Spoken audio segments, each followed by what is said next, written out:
Okay, here is another one.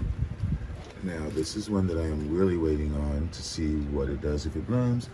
I wanted it to be an oligophyllum, but it says it's also got a lot of adeleae. Now, I did have an oligophyllum and I love it. It is very small as opposed to adeleae. It is not a deciduous plant, typically, although it can lose its leaves, but it gets sort of white little flowers in the fall, off and on through the winter, but they can occur throughout the year. They do are tolerant of all temperatures, but in my care previously, they appreciated a little bit less while sort of at the end of the growth season. Anyhow, I hardly ever show that, but it is worthy of more exposure. Okay,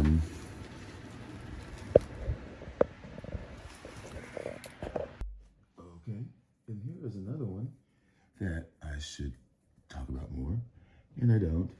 This is one of my favorite. This is the only pleurothalla that I have.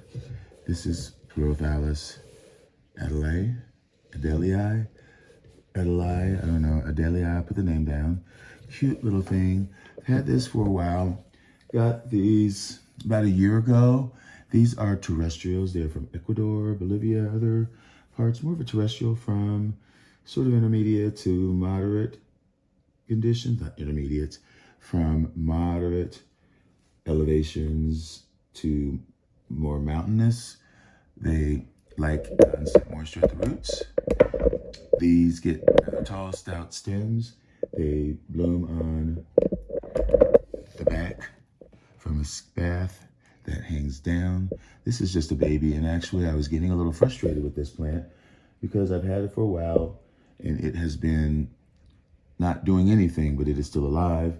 And I was about to repot it into something more terrestrial, and look and behold what I saw, a new growth.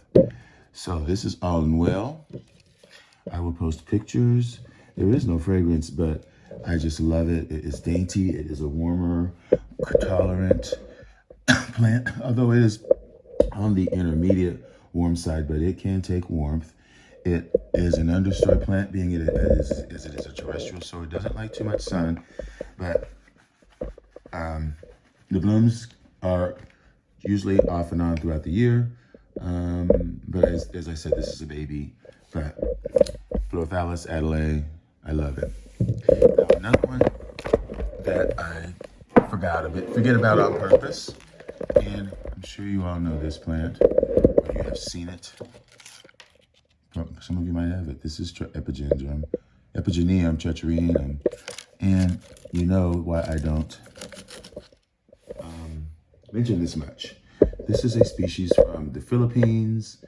It grows in intermediate to warm conditions. They do well mounted. They do well as long as in a pot, as long as their roots get very good drainage. They do have a winter rest where they don't get any water or fertilizer, more importantly, in the winter, from fall into winter. Their heavy water season is in the growth period, which is from spring into fall. At that point, they produce pseudobulbs. Mine did produce one for the first time, and it matured, and it produced this one as well. Actually, it came with this growth in progress, but it did mature. In my experience, I have never gotten a bulb to mature. They always get too much moisture, and they hate to be repotted. It's best to, if the plant ever gets over the edge of the pot, it's best to just put it inside of another one and let it continue to grow. They will die immediately. If you put it in a pot like this one is, you need to have, as I said, a very fast draining media, such as pumice. There's some stone, some rock, but you also need to have some bark, something to retain moisture. As I said, in the spring through the fall, it does get a it is the period of its heavy rainfall when it is in active growth. This plant blooms after the end of the fall, or I'm sorry, the winter rest, and it blooms from a terminal spike that is produced from the apex of the mature growth. The spikes can be pendant and can have up to 20 flowers that are star-shaped red, very rich looking, and very, very fragrant and long-lasting. So this is a plant that you will want to have in your collection.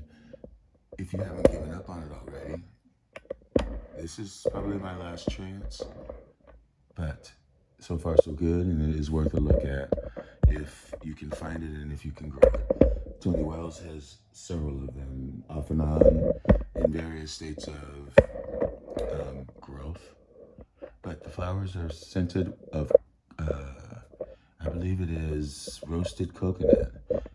So I will put pictures, and this is one that you should have. This is another plant that I love to death. I haven't seen too many of these around. The only place that I have really seen these is at Nat's Nursery, Nat's Orchids in Chicago. This is Eparmatostigma.